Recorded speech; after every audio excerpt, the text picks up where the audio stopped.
inward because it's connected to this spindle. So it's going to pull the wheel more inward to get positive toe. All right, so let's see where it, all right, so much better. So we're just going to keep doing the fine adjustments to get that sweet spot that we wanted to do to match that. All right, so we got it right in the sweet spot. So basically, when you're locking this in first nut down, make sure that you have something to hold the rear nut, because as you're locking the first nut down, it's going to want to spin the whole entire eccentric. So you need something to hold it stable, and then you can lock this down. So we pretty much got it in the sweet spot of where we want it at. So let's go check the screen. So it's going to fluctuate about 1/10 of a degree or so, but as long as your thrust angle is 0, you're good. This is exactly where you want to be.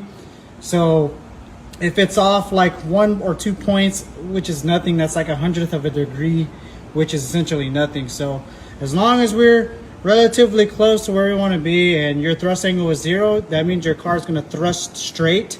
So 0 is exactly center. You could think of it at like 12 o'clock. So as long as you're 0 or 0 plus 1, or sorry, plus 0.1 or minus 0.1, you're good. Okay, so we got the rear all squared away. Let's see. Okay, so yeah, I like that because it's really close to the ideal spec that what it's supposed to be at. So I'm not gonna touch this, and I'm gonna adjust this right side to match the left side. All right, so here's how we're gonna do this. We are going to break loose, I already broke this loose already, this nut right here, and then we're gonna spin this tie rod either clockwise or counterclockwise to see if this is gonna go back to the positive end.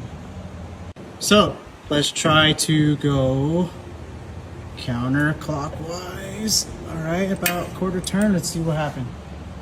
Nope, so it looks like it's getting more negative, so let's try to go back. So let's try to do a half a turn in the other direction and let's see what happens. Oh, right on the money. There we go. So looks like all it needed was about half a turn on that side. So I'm going to probably lock it up right here and hope for the best on the test drive.